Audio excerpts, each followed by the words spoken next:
नौजवान था और यतीम भी था। शौक बन गया दीन पढ़ने का।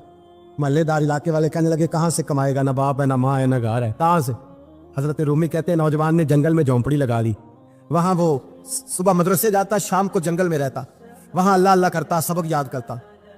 एक दिन बादशाह की बेटी रास्ता भूल गई, जंगल में आई सहेलियों के साथ, बॉडीगार्ड भी साथ थे पर रास्ता भूल गई। खोती खोती शाम हो गई, ऐसी खोई कि जब रात गहरी हो गई तो आके उस नौजवान के पास रुकी और चिल्लाने लगी। शेर के दौड़ने की आवाज आती है, भेड़िए के बोलने की आवाज आती है। नौजवान अकेला, सहेलियां बिछड़ गई, गार्ड बिछड़ गए। कहने लगी मैं परेशान हूँ, मुझे जगह मिल जाएगी। नौजवान कहता मैंने शहजादी देखी और मुझे भी पता था कि घर एक ही है और आग को अंदर से दरवाजा भी बंद करना पड़ता है, जंगल जानवर भी आ जाते। कहते मेरी छोटी सी कुटिया में झोंपड़ी में वो आई, रो के कहने लगी सारा कोई नहीं, अगर मैं पीछे निकलूंगी तो भेड़िए खा जाएगा। कहते मैंने उसे जगह दे दी। अकेली औरत, चिराग जल रहा है, सबक याद कर रहा हूँ। मेरे नबी पाक ने फरमाया जहां मर्द औरत अकेले हो तीसरा शैतान होता है। और शहजादी, वो बच्चा कहता है सबक याद करता रहा सारी रात। वो बच्ची को कहा सो जा, पर वो कहती है नींद मुझे भी कहाँ आई। ऐसे मौकों पर नींद, सारी रात सबक याद करता। थोड़ी थोड़ी देर के बाद चिराग जलता तो उस पर उंगली रखता, हाथ जलता तो पीछे खींच ले, फिर दूसरी उंगली रखता, थोड़ी देर के बाद जलता तो खींच ले, हाथ सारा जल गया। सुबह किरणें चमकी तो कहने लगा चल निकल जा, दौड़ जा, बस बड़ा सबर का इम्तिहान हो गया, चली जा। शहजादी बाहर निकली, सिपाही ढूंढ रहे थे। बादशाह खुद जंगल में निकला हुआ था, मेरी बेटी मिल गई। बादशाह तन्हाई में जाके कहने लगा बेटा मैं दुनिया को बताऊंगा कि मेरी बेटी खोई नहीं थी, सिपाही साथ ही थे। ये बड़ा मुश्किल होता है, बेटी तो भूल के भी रात कहीं रह पड़े तो लोग जीने नहीं देते, तो बेटा मुश्किल हो जाएगा मेरे लिए। कहाँ थी? उसने कहा नेक नौजवान के पास। उसने कहा बेटा मैं तो तेरी बात मानूंगा पर दुनिया नहीं मानेगी। अगर उस नौजवान ने किसी को बता दिया कि तू उसके पास थी तो फिर लोग मेरा जीना मुहाल कर देंगे। बेटा मैं मर जाऊंगा, मेरी मजबूरी ये है कि वो कहीं राज ना उगल दे वो नौजवान, उसे कत्ल करना पड़ेगा। औरत ने मिन्नतें की, उस बेटी ने कहा मेरे मौसम को मारोगे, रोई।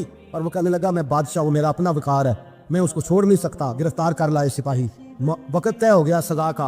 अकेले एक कारकोशरी में रखा गया, जो उसके खास इतबार वाले थे उनकी ड्यूटी लगाई। बादशाह ने बुलाया, पहले बिलम आया। औरत कहने लगी, बेटी कहने लगी एक दफा तो बुलाओ ना, एक सवाल बस पर्दे में रह के पूछना है और फिर जो आपका जी चाहे, मेरे मौसम को मारना तो है तो मर्जी आपकी। सामने खड़ा किया नौजवान, पर्दे के पीछे औरत खड़ी हो गई। बादशाह बीच बैठ गया। बीबी कहने लगी सारी रात बेदार मैं भी रही, सोया तू भी नहीं। वो जो तू चिराग के करीब हाथ लगा के जलाता था वो समझ नहीं आई। नौजवान रो पड़ा, कहने लगा क्या करूं, मैंने रसूलुल्लाह का दीन पढ़ा है, क्या करूं, मैंने हुजूर का दीन पढ़ा है। मैंने पढ़ा है कि जानी को सबसे नीचे दोज़ख के सबसे निचले दर्जे में जलाया जाए, उसे जहन्नमियों का पीप पर रेशा पिलाया जाए, कंद खिलाया जाए। ये रवायतें पड़ी हुई थी। थोड़ी थोड़ी देर के बाद शैतान मुझे कहता था बदकारी कर ले। मैं अपना आग, उसी वक्त जब शैतान मशवरा देता तो मैं आग पे करता। मैं कहता अगर ये बर्दाश्त हो गई तो वो भी हो जाएगी। जब हाथ जलता तो मैं समझ जाता नहीं तुझसे तो ये नहीं बर्दाश्त होती, तो वो कैसे होगी। फिर मुझे शैतान मशवरा देता कोई देख नहीं रहा, तो बुलाने नहीं गया, खुद आई। मैं दूसरी उंगली लगा देता। मैंने आग जलाया और मैं समझ गया जब छोटे से चिराग की इतनी सी शमा की आग नहीं बर्दाश्त होती तो दोज़ख कैसे बर्दाश्त होगी। कहता मैं बाज आया। बादशाह ने ये कहानी सुनी, लफ्ज सुने तो चीख मार के रोया। कहने लगा तालिब इल्म तू तो मेरे नबी का सच्चा गुलाम है, और मेरे रसूल के जो सच्चे गुलाम होते हैं उन्हें फांसियां नहीं दी जाती, उन्हें तख्त पर बिठाया जाता है। अब तुझे सजा नहीं होगी, बल्कि मैं अपनी बेटी का निकाह तेरे साथ करूंगा और मेरे बाद इस सल्तनत का बादशाह भी तू ही बनेगा। अब वो नौजवान वहां नारे लगा रहा है, कहता लोगों तुम मुझे कहते थे दीन से क्या मिलता है, दीन से तो अल्लाह तख्त व ताज भी अता फरमा देता है। अगर नौजवान शर्मो हया वाले बन के रहे अल्लाह सारी इज्जतें दे देगा। देखिए ना, अल्लाह के फजल से इज्जत मिलती है, और जब कोई इज्जतदारों जैसा काम ही ना करे। मेरे आला क्या फरमाते हैं, आला फरमाते हैं फरिश्ते भी करते हैं ताजीम मेरी। कौन जी? अल्लाह। ऐसा अकीदा भी कम मिलेगा जो बरेली के इमाम का अकीदा है, ऐसा भी कम। कहते हैं फरिश्ते भी करते हैं ताजीम मेरी। क्यों? फरमाने लगे फिदा होके उन पर यह इज्जत मिली। बगदाद के एक दरवेश आलिम थे, तो वो जब भी नमाज पढ़ाते ना तो किसी ताजर की 2 बीवियों के बारे में दुआ मांगते। तो जो है मेरी बात पर, नमाज पढ़ाते तो कहते अल्लाह उस ताजर की 2 बीवियों को अपनी खास रहमतें अता फरमा। एक दिन लोग उनके गिर्द इकट्ठे हो गए, कहने लगे बाबा जी बताएं तो सही वो बीवियां कौन थी जिनके लिए आप दुआ मांगते। तो फरमाने लगे मेरे शहर का एक ताजर था, बहुत बड़ा ताजर था, मालदार था पर बे औलाद था। उसे बगदाद से मुल्क के शाम जाना पड़ता था तजारत करने, और कई कई महीने उसे शाम के मुल्क में रहना पड़ता था। उसने इस तरह किया कि वहां भी एक शादी कर ली। तो जो है ना मेरी बात पर, क्या कर लिया उसने? दूसरी शादी करना मर्द के लिए जायज है, तीसरी करना भी चौथी करना भी भैया का वक्त, मगर अगर इंसाफ कर सके तो, अगर चारों में हम ना आधा मसला सुनते हैं और आधा ही बयान करते हैं, अगर इंसाफ ना कर सके फिर उसके लिए 4 जायज़, फिर वो एक ही रखेगा। तो अजीज दोस्त, दूसरा निकाह कर लिया, शादी हो गई, अब वो वहाँ कुछ ज़्यादा वक्त गुजारने लगा। मालदार आदमी था, बीवी को मकान भी लेके दे दिया। अब वो जब देर से आता वापिस, और जब आता भी तो उसके वो वाले अंदाज ना होते जो पहले हुआ करते थे। अब बीवी से बड़ा जासूस भी कोई नहीं होता, उसको तो पहले पता चल जाता है कि माजरा क्या है, उसे बड़ी खबर होती है। तो उसने महसूस कर लिया कि बदले बदले से मेरी सरकार नजर आते। वो कहने लगी अब के जब आता जाता है तो इसके हालात कुछ बदले बदले से हैं, माहौल कुछ और है। उसने एक बूढ़ा आदमी जो उसका अजीज भी था और समझदार भी था, उसको तैयार किया। कहने लगी अब के जब मुल्क के शाम जाए ना तो इसका पीछा करना और खबर करना कि कहाँ रहता है, कहाँ जाता है, क्या करता है। वो बूढ़े बुजुर्ग जो थे, वो खातून के कहने पर कुछ उसने किराया भी दिया। वो उस ताजर के पीछे गए और वापस आके खबर दी। कहने लगे कि ये तो 2-3 साल बीत गए, इसने वहाँ भी शादी की हुई है, तुझे बताया ही नहीं। अभी भी बड़ी समझदार थी, हौसला मंजीरत, उसने शोर नहीं मचाया। उसने कहा कि मैं ना अब जब आएगा ना तो तरीके से बात करूंगी और पूछूंगी कि ऐसा क्यों किया। और ये भी उसने आके बताया कि अगर तेरे साथ निकाह के बाद उसे औलाद नहीं मिली तो औलाद वहां भी कोई नहीं, कि मुकम्मल तफसीलात। अब जब इस दफा खामद आया तो आते ही वो बीमार हो गया, कमजोर होने लगा। अब खातून ने मुनासिब नहीं समझा कि आते ही धड़ाम से मैं उसके सर पर ये छोड़ दूं कि तूने निकाह किया हुआ है और मुझे बताया नहीं। वो जरा तसल्ली में रही, कुछ वो बीमार था, हौसला रखा, खिदमत करती रही। कुछ दिन गुजरे तो वो ताजर इंतकाल कर गया, फौत हो गया। अब राज खोल ना सका, इद्दत गुजारी, और जब सारा माल जमा किया ना तो अशरफियों की बोरियां भर गई। सारा माल उस बीबी का, 4 बोरियों में अशरफियां, 4। यहां तो पेट का दोज़ख है, माज़ अल्लाह भरता ही नहीं।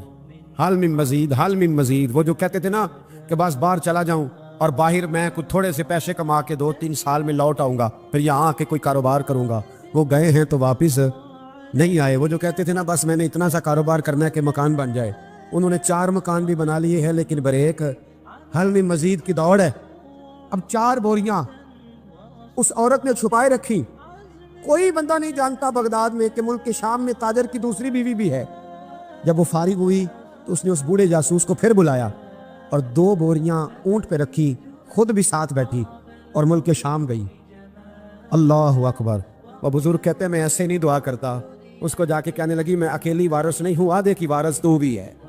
मैं अकेली वारिस नहीं, ये तकसीम विरासत है, आधी की वारिस तू भी है, तो रख अपने पैसे। मुझे पता है उसने निकाह किया था पर मुझे बताया नहीं था, तो रख अपने पैसे, मैं तुझे दे रही हूँ, आधे तेरे हैं आधे मेरे हैं। उसने नजर उठाई तो रो पड़ी। कहने लगी नहीं अब ये सारे तेरे ही हैं। अगर तू अल्लाह से डरती है तो मैं भी रब से डरती हूँ। अगर तू मुस्तफ़ा करीम का कलमा पढ़ती है तो मैं भी उसी नबी की मानने वाली हूँ। कहा बात क्या है, मेरा क्यों है सारा? तो वो खातून कहने लगी वो 2-3 साल से मेरे साथ निकाह था और उसने बताया था मुझे कि मेरी बीवी भी है, और मैं गरीब थी तो मेरे वालिदैन को भी बताया था कि मेरी दूसरी शादी है। ये मकान उसने मुझे लेके दिया था, मेरे तमाम अखराजात वो पूरे करता था, नानो नफका का ख्याल रखता था। लेकिन अब के जब वो आया तो वो बीमार था। उसने मुझे बताया कि मुझे तबीब ने बताया है कि मैं शदीद बीमार हूँ, शायद बच ना सकूँ।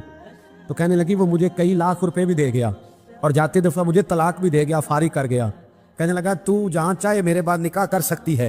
और कहने लगा मैं चाहता था पहली बीवी को बता दूं, मौका नहीं बना और उसका दिल ना टूटे, बता नहीं पाया, लिहाजा वो मुझे ढेर सारे पैसे दे चुका है, सारा मेरा हिस्सा मुझे पहले से दे चुका है। मेरी बहन अब ये 4 बोरियों में से 2 मेरी नहीं बल्कि 4 की 4 ही तेरी है, तू ही इसकी हकदार है।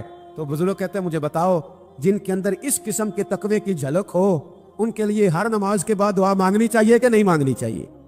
एक बात और अर्ज करनी है पर वक्त थोड़ा रह गया। जवानों, मैं ना जब कभी परेशान होता हूँ ना तो मैं ये वाली बात खोल के पढ़ता हूँ वाला, ये बात ढारस बनाती है, ढारस तवानाई देती है, पूरा मजमून बांधा है। आला हज़रत कहते हैं बैरूपिया था, मदारी, रूप बदल बदल के दिखाया करता था, बादशाहों से इनाम लेता था। एक दिन औरंगजेब आलमगीर के पास आ गया, कहने लगा मैं रूप बदलूंगा, अगर आप पहचान ना सके तो मैं इनाम लूंगा। आपने फरमाया मैं कोई ऐसे वैसा बादशाह नहीं, काम मुझे धोखा देना मुश्किल है। कहा नहीं मैं रूप बदलूंगा। हजरत औरंगजेब आलमगीर बड़े नेक बादशाह गुजरे, बड़े परहेजगार। वो बेरूपिया कहने लगा मैं रूप बदलूंगा, आप नहीं पहचान सकेंगे। फरमाया चल जितना तेरे अंदर जोर है लगा ले। हजरत ने ऐलान किया कि मैंने फौजी भर्ती कर दे, 2 माह के बाद टेस्ट होगा। वो 2 महीने दौड़ता रहा, रंग रूप बनाता रहा, आया टेस्ट देने, 2-3 सिपाहियों का इम्तिहान लिया, उसकी बारी आई तो 10 रुपए दिए, कहने लगे तेरे आने जाने का किराया मैंने तुझे पहचान लिया है। कुछ दिनों के बाद जाने लगे सफर पर, तो भिखारी आ गए खैरात मांगने, उसने भी सारे मुंह पर स्याही मार ली, कपड़े फाड़ लिए, सर के बाल मुड़ा लिए, भवे तक कटा ली, बदरंग होके आया, कासा आगे किया तो हजरत ने 10 रुपए डाले, कहने लगे तेरे आने जाने का किराया मैंने पहचान लिया है। कुछ दिन गुजरे तो टीचर की जरूरत थी, उसने मुंह से बड़ी कर ली, दाढ़ी नकली लगा ली, सर पे जिना कैप पहन ली, एक शेरवानी ले ली और हाथ में छड़ी पकड़ के आया, कहने लगा मैं उस्ताद हूँ, 2-4 बंदों का इम्तिहान लिया, उसकी बारी आई तो 5 रुपए दिए, 10 रुपए दिए, का तेरा किराया मैंने पहचान लिया। 2 साल गुजर गए, वो जब भी आता हजरत पहचान लेते। एक दिन सफर पे जा रहे थे, बहुत बड़ा लश्कर था, जिहाद करने जा रहे थे औरंगजेब आलमगीर, तो देखा एक पहाड़ी है, पहाड़ी पे लोग जा भी रहे हैं आ भी रहे। औरंगजेब आलमगीर पूछने लगे यहाँ क्या है, कहने लगे बाबा जी बैठे हैं दुआ करते हैं, अल्लाह के नेक बंदे हैं। औरंगजेब कहने लगे यार पुराने लोग सारे ही अल्लाह वालों को मानते, ये भी मुसीबत आई है जितनी नहीं आई है, सारे लोग ही मानते। कहने लगे जरा मैं दुआ ना करा लूं, बच्चे काम जा रहा हूँ। औरंगजेब बादशाह थे, बादशाह लोग नाजुक मिजाज होते हैं, घोड़े से उतरे, बड़ी मुश्किल से पहाड़ी पे चढ़े, ऊपर गए तो लाइन लगी है, बाबा जी कार में बैठे, कहने लगे मैंने मिलना है, मैं औरंगजेब हूँ। उन्होंने कहा हमारा बाबा उस तरह का पीर नहीं कि अमीर आए तो रंग और हो, गरीब आए तो और हो, यहाँ अगर मिलना है तो लाइन में लग जाओ, सब एक जैसे। अब लाइन में खड़े हो गए, 50 आदमी आगे थे, कहते हैं 51वां नंबर था, थक गया धूप में खड़ा खड़ा। जब मैं पहुंचा गार के दाने तो मैंने बाबा जी के चेहरे पे नजर डाली तो बड़ा नूरानी चेहरा, बड़ी खूबसूरत लबो लहजा। मैंने कहा मेरे जैसा आदमी भी पगड़ी बांध ले तो अच्छा लगने लग जाता है, बड़ा खूबसूरत अंदाज। कहते हो मैं उनके पास अत्ता याद की हालत में बैठ गया, मैंने कहा हुजूर मैं जा रहा हूँ जिहाद करने, दुआ करना। बुजुर्गों ने हाथ उठाए, अल्लाह इसकी मदद फरमा, दीन को गलबा अता फरमा, इससे दीन का सच्चा पक्का सिपाही बना। फिर थपकी दी, 2-4 नसीहतें निकाल डाली, देखना जुल्म न करना, ज्यादती न करना, जब तू जीत खर न करना, गुरूर न करना, नसीहतें भी कर दी। कहते अब जब मैं उठा तो 2-4 दिनार बतौर नजराना मुसल्ले के नीचे रखे, और उल्टे कदम जब मैं गार से उतरा उन्होंने रुमाल झाड़ा, उठ के खड़े हो गए, कहने लगे आज नहीं तूने पहचाना, आज नहीं तूने पहचाना, मेरा इनाम बनता है, आज नहीं पहचाना, ला पैसे। औरंगजेब कहने लगा यार तूने याद कर दी, कहाँ चढ़ा कहाँ खड़ा रहा, धूप में थक गया, कमाल कर दी भाई तूने, बता तू क्या लेगा, अब तू जल्दी बता, कितने लोग पीछे धूप में खड़े हैं, लश्कर सारा खड़ा है, क्या लेगा। उसने कहा सबसे कीमती हीरे वो है जो तेरे सर के ताज में लगे हुए, मुझे तेरा ताज चाहिए। ओ भाइयों सुनना और याद रखना, मेरे आला हजरत कहते हैं बादशाह ने सर के ऊपर से ताज उतारा, बहरूपिये के कदमों में रखा और कहने लगे ये ले, और ये तो तेरा मांगने पर मैंने दिया है ना, मैं वापस आता हूँ तो आना मैं अपनी मर्जी से भी तुझे दूंगा, तूने औरंगजेब जैसे बंदे को धोखा दिया, आना मैं उस वक्त भी दूंगा। वो देख बस बात खत्म हो गई, हद हो गई। देख कर कहते हैं जब मैं पलटा ना वापिस, बहरूपिये ने आवाज दी बादशाह ठहर जा, तो मैंने पलट के देखा तो कहने लगे ये अपना ताज ले जा, उठा और ले जा। मैंने कहा 2 साल बीत गए तुझे मेहनत करते, आज काबू आया तो ले जाओ। कहने लगा ले जा, मसला समझ में आ गया। मैंने कहा मुझे भी तो समझाना। कहते हैं वो फूट फूट के रोया, उसकी आंखें बरस पड़ी, सैलाब की तरह आंसू बह निकले, तड़पा और रो के कहने लगा बादशाह मैंने झूठ मूठ रसूलुल्लाह की गुलामी इख्तियार की थी, झूठ मूठ की दाढ़ी, झूठ मूठ की पगड़ी, झूठ मूठ का फकर, मैंने झूठ मूठ नबी पाक का लिबास पहना है, तो तेरे जैसे बादशाहों के ताज मेरे कदमों में आ गए हैं।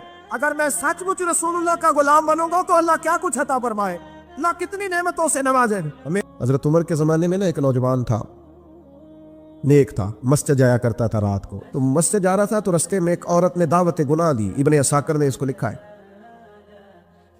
तो नौजवान था, ख्वाहिशात थी, कुछ तबीयत मायन हो गई, अभी उधर जा ही रहा था कि किसी ने आयत पढ़ दी वाली मन खाफ मकाम रब्बी जन्नतान, जो रब के सामने खड़े होने से डरेगा अल्लाह 2 जन्नतें देगा। वाकई डर गया, वो वाकई डर गया, इतना डरा कि बेहोश होके गिर पड़ा। बीमारी से लोग बेहोश होते हैं, पैसे डूब गए बेहोश होते हैं, बच्चे के गम में बेहोश होते हैं। सच बताओ कभी खौफ खुदा से भी बेहोश होता कोई देखा है? हमारे यहाँ तो रोजमर्रा ही नहीं है भाई। और बड़ी बातें हैं बेहोश होने की, डरने की, गश खाने की। बेहोश होके गिर पड़ा, बूढ़े बाप को किसी ने बताया बच्चा बेहोश पड़ा है, उठा के घर लाए, घर ला के कहा बेटा क्या हुआ? नौजवान है, चढ़ती जवानी है, पर पाकीज़ा बड़ी है। कहने लगा अब्बा जी गुनाह की तरफ चला गया था, पर मैंने आयत सुन ली जो अल्लाह के सामने खड़े होने से डरेगा रब 2 जन्नतें देगा। मैं डर गया था, रब वाकई 2 जन्नतें देगा। बाप रो पड़े, अब्बा जी की आंखों में आंसू आए और कहा पुत्र अल्लाह बड़ा मेहरबान है, उसके बाद ये सच्चे हैं, वाकई 2 जन्नतें देगा। उसने फिर एक चीख मारी, اور اس طرح کی ماری کہ اس کی روح ہی پرواز کر گئی، روح ہی پرواز کر، کشتگان نے خنجر تسلیم را، عشق کی خنجر سے قتل ہو گئے لوگ۔